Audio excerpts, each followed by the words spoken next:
In this video, I'm going to give you a short introduction to the most important things you need to know about workplace coaching.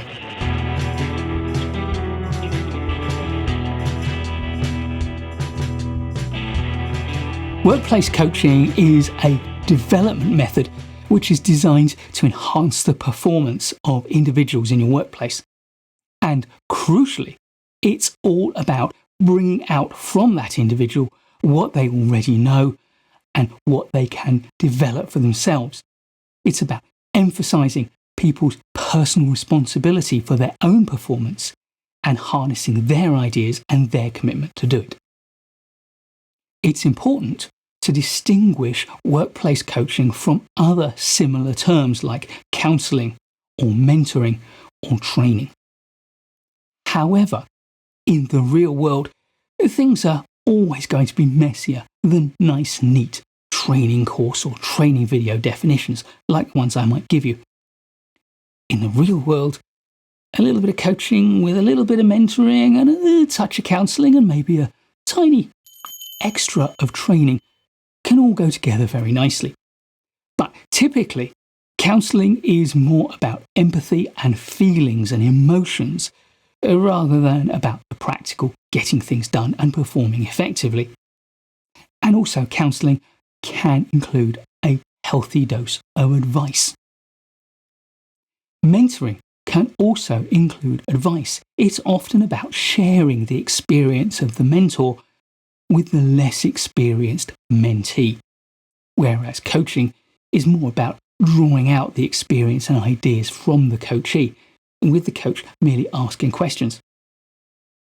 It's important to note also that in some contexts, mentoring often refers to career development, but in my understanding, coaching and mentoring can both be focused on career development or on any other aspect of workplace performance. And finally, there's training.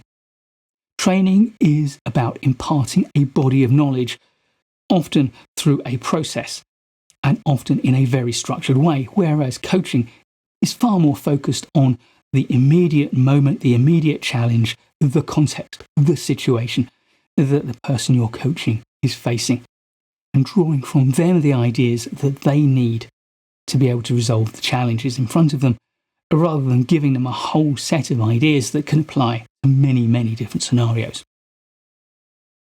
Having distinguished coaching from other things that are like coaching, it's also worth saying, however, that there are many different flavours of coaching, as you might expect. There's performance coaching, which is designed to get the best performance out of someone, and skills coaching, which is about helping people to develop specific skills. There's career coaching, which is about helping people to develop their own careers, and executive coaching, which is designed to help executives focus on their career and the challenges that they face at the executive level. Developmental coaching is designed to help people to develop, to extend their skills and become ready for the next stage in their career. And then there's team coaching, which is all about coaching a whole team together, usually around team performance, but it can be around other things as well. Workplace coaching became very popular throughout the second half of the 1990s, and it did so because it brings very many benefits, both to individuals and to organisations. For individuals, it can bring increased confidence, self-awareness, and skills development. That can lead to performance improvement, job satisfaction, and ultimately career advancement. For organisations, coaching can bring increased employee knowledge and skills, leading to better performance and higher rates of productivity. It can improve communication, collaboration, and team effectiveness. And as a result, you can see increased employee engagement and commitment, and as a result, better staff retention. All of this can have a significant impact on the bottom line. So, what are the principles behind workplace coaching? Well, I'm going to suggest to you that there are 4 big ones. And the first one is the importance of evoking a high quality of awareness about the situation in which the coachee finds themselves. Without a good awareness of their situation, they can't develop the right solutions. Second is the need to take a goal-oriented approach, to focus on what you want to achieve and to base the whole coaching conversation around delivering that. Next is a focus on finding solutions rather than dwelling on the problems and any blame that might attach to them.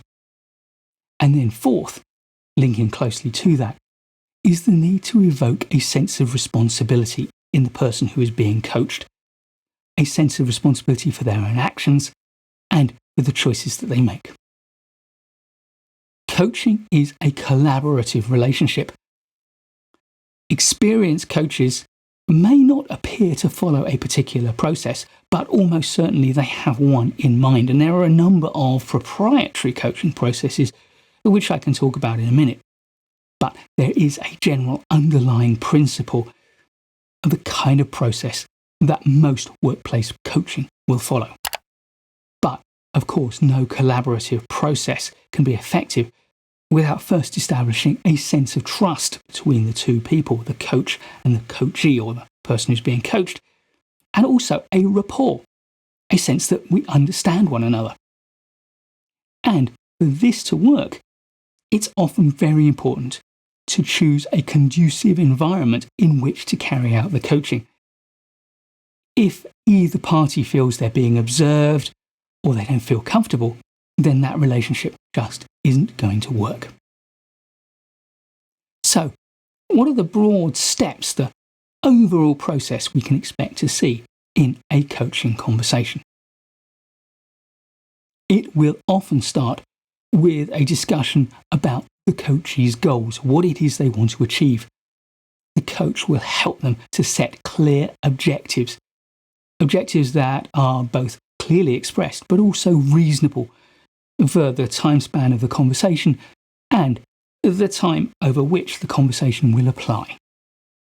Next, the coach will help their coachee to explore the situation, the reality that they are facing, what exactly the challenge is that they want to overcome, and the relevant facts around that. They will draw upon experience and observation and sometimes offer feedback to make sure that there is a clear understanding and a realistic assessment of what is going on. Next, the conversation will move to finding solutions for either solving the problem or improving the performance as required. The best coaches will draw out a large number of options, different approaches to solving the problem or improving the performance, because the more options you have, then the more likely you are to find one or two that work really well. Next, the coach will help the coachee to sift through those options, to evaluate them honestly and effectively, and choose which ones are most likely to work for them and to address the problem or the challenge they face most effectively. This will lead to a session around action planning, deciding what the coachee will do, when they will do it, and really evoking that responsibility I spoke of. The coach will also suggest how they would like to follow up to help the coachee to feel supported and also, in an appropriate way, to keep them to account.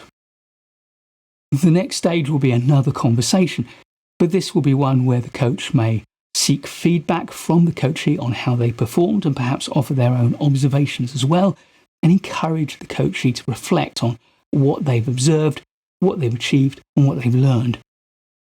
This kind of ongoing support and guidance is critical to a long-term coaching relationship.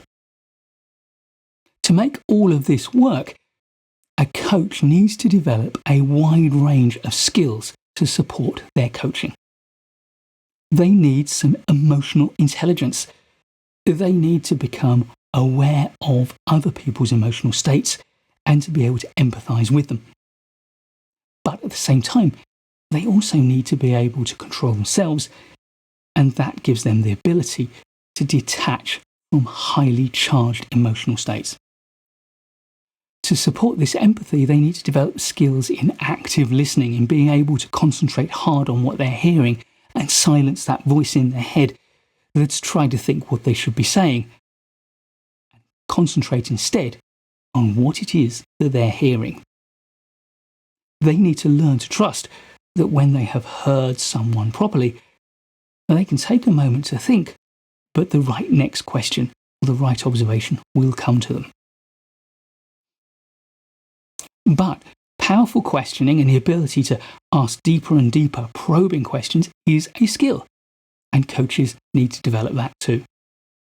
Next, they need to develop skills in providing impactful feedback, knowing where to put the focus to give the most impact and what not to concentrate on, and also how to express that feedback in a way that is motivating but challenging. And finally, because coaching needs to be goal-oriented, it's also an important skill to be able to elicit an effective goal and to help the coachee to structure that goal so that it is both specific and measurable, as you might expect, but also actionable and realistic and has an appropriate time frame. There are a huge number of popular models which have been developed to help coaches to frame the process, and most of these take the form of acronyms. Here, for example, are three that I particularly like. The first is called the GROW model, which actually stands for goal, reality, options, and will, and then monitor and evaluate. Grow me. The next is the CLEAR model. Contracting, listening, exploring, action, and review. And my final example is the OSCAR model. Outcome, scaling, which is all about assessing how important the outcome is, know-how, action, and affirmation, and review. Introducing coaching into the workplace can be a very simple thing. Managers and leaders taking a little bit of time to talk to, ask questions of, and listen to the people that they work with. But any structured training and allowing time within the workplace for substantial coaching is a big investment for an organisation. And while I am convinced that it will be a good investment that will bring huge dividends if done well, it's still important that organisations are able to measure the effectiveness of any coaching initiative and therefore to evaluate whether it's a wise choice before perhaps rolling it out to a wider group of people. There are many ways that we can measure that performance. Metrics and other methods for measuring impact include performance improvements, feedback surveys, 360-degree feedback, setting up and tracking of key performance indicators, measuring a financial ROI or return on investment, and getting feedback from the coaches and from other stakeholders in the work of the team. Coaching is still fairly new in the workplace. It's probably been common for no more than 20 or possibly 30 years. So, as you'd expect, it is still evolving. And we are seeing an increasing use now of AI platforms for supporting coaching initiatives. But what I predict is that it won't be very long before people regularly use large language model AIs, generative AIs, to coach them. Because AIs can ask questions and they can evaluate answers and ask appropriate questions in return. It may be that we start to see more and more workplace coaching because the cost of doing it becomes almost negligible using AI tools. The other important trend that I'm aware of is an increasing emphasis on the importance of resilience and coaching people to help them to cope under challenging times. Now, I hope we will see very soon a peak and then falling away of the amount of pressure people are on at work. But it does seem to me that people are under more and more pressure at work And coaching is one of the solutions that organisations are finding to try to ameliorate that. My preference would be that we keep coaching for helping people to perform at higher and higher levels, whilst reducing the pressure on them, giving them the time and the resources to do their jobs well, so that they can thrive and perform well. I have a course on development that you can dip into or watch the whole course on this platform. However, whether you choose to do that or not, I do encourage you to reflect on how coaching could help you in your career, your team in the work that you're doing with them, and your organisation as a whole. Think about the things that I've discussed in this video and how you can apply them in your workplace. Please do give this video a like if you've enjoyed it or learned from it. I'll be making loads more great management courses videos for you, so please do subscribe to the channel and hit the notification bell so you don't miss any of those new videos. I look forward to seeing you in the next one, and in the meantime, keep learning.